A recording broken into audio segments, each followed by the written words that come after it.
हर हर महादेव मित्रों, हठीले भक्त चैनल में आपका फिर से स्वागत है। अपनी वाराणसी यात्रा के दूसरे दिन सुबह के 4 बजे हम निकल पड़े थे काशी विश्वनाथ जी के दर्शन के लिए। 12 महीने यहाँ भक्तों की भीड़ उमड़ती है तो लाइन भी बहुत लंबी लगती है। हमारे गेस्ट हाउस के पास गेट नंबर 4 था तो हम वहीं गए। सुगम दर्शन जो कि पेड सर्विस है उसके लिए भी लाइन बहुत लंबी लगती है, लेकिन हम तो महादेव को आसान और सुगम दर्शन से प्राप्ति नहीं करना चाहते, तो उनसे मिलने का जो भी लंबा और कष्टकारी रास्ता था हम भी उसी पर चल दिए। तो लग गए सभी भक्तों की तरह साधारण लाइन में। नाम जपते और जयकारा लगाते 2.5 से 3 घंटे में दर्शन हो ही गए महादेव के। काशी के महादेव को देखकर मन को बहुत शांति मिली। धन्यवाद किया महादेव का इस समय के लिए जिसकी वजह से आज ये दिव्य दर्शन हमें हो पाए। बहुत देर तक महादेव को निहारते रहे, जी भर के निहारा और वहीं प्रांगण में और भी मंदिरों के दर्शन किए। काशी विश्वनाथ मंदिर भगवान शिव के 12 ज्योतिर्लिंगों में से एक है। इस मंदिर को विश्वेश्वर नाम से भी जाना जाता है। विश्वेश्वर शब्द का अर्थ होता है ब्रह्मांड का शासक। काशी विश्वनाथ मंदिर के वर्तमान ढांचे या वर्तमान मंदिर का निर्माण इंदौर की महारानी अहिल्याबाई होलकर ने किया था। ऐसा माना जाता है कि वाराणसी शहर भगवान शिव के त्रिशूल पर टिका हुआ है। जब पृथ्वी का निर्माण हुआ तो सूर्य की पहली किरण काशी पर ही पड़ी थी। ऐसी भी मान्यता है जब पूरी दुनिया अपने अंत के करीब होगी तब बाबा विश्वनाथ यानी भगवान शिव अपने त्रिशूल की नोक पर काशी की रक्षा करेंगे। गेट नंबर 4 से लगभग 1.5 किलोमीटर दूर है बाबा काल भैरव का धाम। अगर बाबा विश्वनाथ काशी के राजा हैं तो काल भैरव काशी के कोतवाल हैं। काशी में एक बहुत ही पुरानी कहावत है कि पहले काशी कोतवाल की पूजा फिर काम दूजा। इस शहर में कोई भी शुभ काम करने से पहले काशी कोतवाल यानी बाबा काल भैरव की पूजा की जाती है। प्रधानमंत्री नरेंद्र मोदी जी भी 13 दिसंबर 2021 को काशी विश्वनाथ कॉरिडोर के लोकार्पण से पहले काल भैरव की पूजा करने पहुंचे थे। कहा जाता है कि काशी नगरी काल भैरव की मर्जी से चलती है। यह मंदिर काशी खंड में उल्लेखित प्राचीन मंदिरों में से एक है। इस मंदिर की पौराणिक मान्यता यह है कि बाबा विश्वनाथ ने काल भैरव जी को काशी का क्षेत्रपाल नियुक्त किया था। काल भैरव जी को काशीवासियों को दंड देने का अधिकार भी है। वर्तमान प्रधानमंत्री श्री नरेंद्र मोदी जी ने 2019 को काशी विश्वनाथ मंदिर कॉरिडोर का शिलान्यास किया था। इसमें 60 प्राचीन मंदिरों को सुरक्षित रखा गया है। निर्माण कार्य के लिए 360 भवन हटाकर इसमें चारों तरफ से एक परिक्रमा मार्ग, गंगा घाट, मंदिर का बड़ा प्रवेश द्वार और मंदिर चौक भी बनाया गया है। 13 दिसंबर 2021 को माननीय प्रधानमंत्री श्री नरेंद्र मोदी जी द्वारा इसका लोकार्पण किया गया था।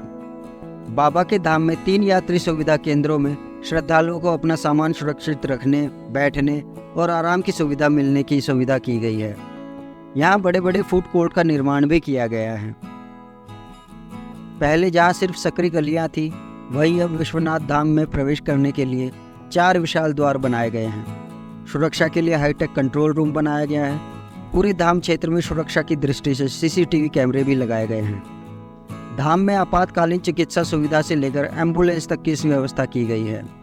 धाम में दिव्यांगों और बुजुर्गों के आवागमन के लिए विशेष व्यवस्था की गई है। रैंप और एस्केलेटर की अत्याधुनिक सुविधा धाम में उपलब्ध कराई गई हैं।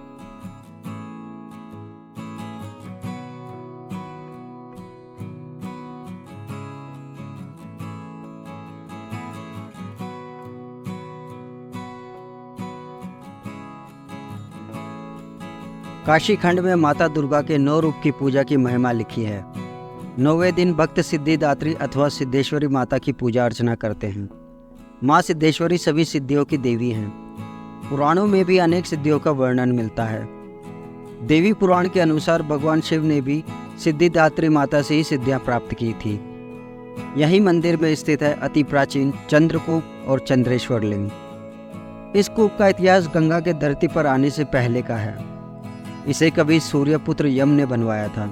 कुंड को लेकर मान्यता है कि इस कूप में झांकने पर यदि जल में परछाई नहीं दिखाई दे तो उस व्यक्ति की मृत्यु 6 महीने के अंदर निश्चित है। साथ ही इस कूप के जल से किया गया तर्पण और श्राद्ध की भी बहुत मान्यता है। काशी खंड में चंद्रेश्वर लिंग व चंद्रकूप का उल्लेख मिलता है। पौराणिक कथा के अनुसार स्वयं चंद्रमा ने भगवान शिव को प्रसन्न करने के लिए काशी में अपने नाम के शिवलिंग की स्थापना की थी और अनेकों वर्षों तक तपस्या की। इसी तपस्या के दौरान भगवान चंद्र ने चंद्रकूप की स्थापना की। इसके जल को पीने से मनुष्य अज्ञानता से छुटकारा पा जाता है। पुराने समय में तीर्थ यात्री इस चंद्रकूप की मदद से ही काशी में वापस रहने या लौटने का फैसला करते थे। जिन्हें जल में अपनी परछाई नहीं दिखती तो वे काशी में मोक्ष प्राप्ति के लिए यहीं रुक जाते थे। इसलिए अगर आप भी कभी बनारस आएं तो चंद्रकूप के दर्शन अवश्य करें।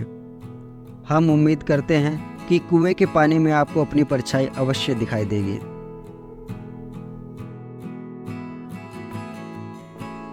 अब यहाँ से चलते हैं अति विशेष और प्राचीन मंदिर संकटा माता मंदिर। मान्यता के अनुसार जब माँ सती ने आत्मदाह किया तो भगवान शिव बहुत व्याकुल हो गए थे। भगवान शिव ने खुद माँ संकटा की पूजा की थी। इसके बाद भगवान शिव की व्याकुलता समाप्त हो गई थी और उन्हें माता पार्वती का साथ मिला। अन्य मान्यताओं के अनुसार पांडव जब अज्ञातवास में थे तब उस समय वह आनंदवन अर्थात काशी आए थे और माँ संकटा की भव्य प्रतिमा स्थापित कर बिना अन्न जल ग्रहण किए एक पैर पर खड़े होकर पांचों भाइयों ने पूजा की थी। माँ संकटा के मंदिर में इतनी ऊर्जा है कि वह देवताओं के साथ साथ भक्तों का भी संकट दूर करती हैं। इसलिए पार्वती की रूप में माने जाने वाली माता को माँ संकटा कहा जाता है। शुक्रवार को यहाँ पर दर्शन करने के लिए दूर दूर से भक्त आते हैं और अपने जीवन में सुख और समृद्धि की कामना करते हैं। संकटा माता की जय। हम सब जानते हैं कि काशी विश्वनाथ मंदिर ज्ञानव्यापी क्षेत्र में स्थित है, लेकिन उनकी आत्मा कहाँ वास करती है ये सब लोग नहीं जानते। और आश्चर्य होगा यह जानकर कि किसी देव का मूल स्वरूप कहीं और उनकी आत्मा कहीं और वास करती हो। यह है आत्म विश्वेश्वर मंदिर। ये श्री काशी विश्वनाथ की आत्मा के रूप में पूजे जाते हैं। इसी शिवलिंग में बाबा विश्वनाथ की आत्मा बसती है। इस शिवलिंग की पूजा अर्चना करने से हर इच्छा पूरी होती है। जिस तरह काशी विश्वनाथ जी की पूजा अर्चना होती है, जो आरती बाबा विश्वनाथ की होती है, वो सारी प्रक्रिया यहाँ भी होती हैं।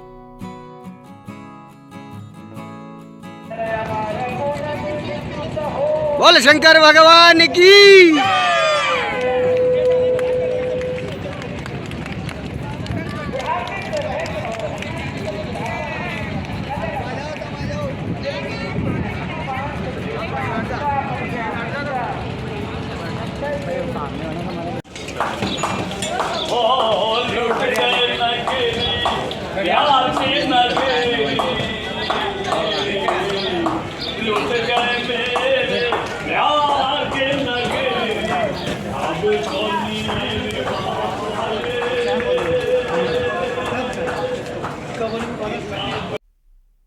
वासांसि जीर्णानि यथा विहाय नवानि गृह्णाति नरोपराणि तथा शरीराणि विहाय जीर्णा नन्यानि संयाति नवानि देहि। यह है काशी का प्राचीन और प्रसिद्ध महाशमशान मणिकर्णिका घाट। रहस्य और मान्यताओं से भरपूर मणिकर्णिका घाट। आप जितना भी इसके बारे में जानते हैं या जानेंगे वो भी कम पड़ जाएगा। मान्यता है मणिकर्णिका घाट पर माता सती की कान की बालियां गिरी थी, इसलिए इसे शक्ति पीठ के रूप में स्थापित किया गया और इसका नाम मणिकर्णिका रखा गया, क्योंकि संस्कृत में मणिकर्ण का अर्थ होता है कान की बाली। इस घाट को बर्निंग घाट ऑफ वाराणसी कहा जाता है, क्योंकि यहाँ की चिता की आग कभी शांत नहीं होती। हर रोज़ यहाँ 300 से ज़्यादा शवों को जलाया जाता है। मणिकर्णिका घाट में फागुन माह की एकादशी के दिन चिता की राख से होली खेली जाती है। एक और मान्यता के अनुसार एक समय भगवान शिव हजारों वर्ष से योगी निद्रा में थे। तब विष्णु जी ने अपने चक्र से एक कुंड बनवाया था, जहाँ भगवान शिव ने तपस्या से उठने के बाद स्नान किया था, और उस कुंड में उनके कान का कुंडल खो गया था, जो आज तक नहीं मिला। तभी उस कुंड का नाम मणिकर्णिका घाट पड़ गया। काशी खंड के अनुसार गंगा अवतरण से पहले का इसका अस्तित्व है। ऐसा भी कहा जाता है जब भी यहाँ किसी का दाह संस्कार किया जाता है तो अग्निदाह से पहले उससे पूछा जाता है क्या उसने शिव के कान का कुंडल देखा है। काशी की धार्मिक मान्यता है कि यहाँ के महाशमशान मणिकर्णिका घाट पर खुद भगवान शिव भक्तों को तारण मंत्र देकर जन्मों के बंधन से मुक्त करते हैं। काशी कबहू ना छोड़िए विश्वनाथ का धाम, मरने पर गंगा मिले जियते लंगड़ा आम।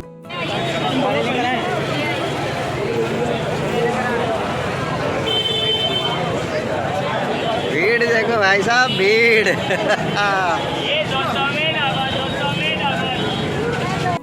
और अब समय था काशी में शाम की भीड़ में खोने का।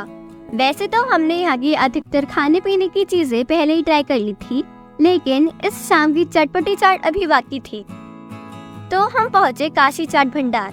इतनी भीड़ में नंबर आना तो मुश्किल था, पर हमारी भी हट थी कि चाट तो खानी ही है। बहुत सारे फ्लेवर्स खाए और सबसे अच्छी लगी टमाटर चाट। यम्मी।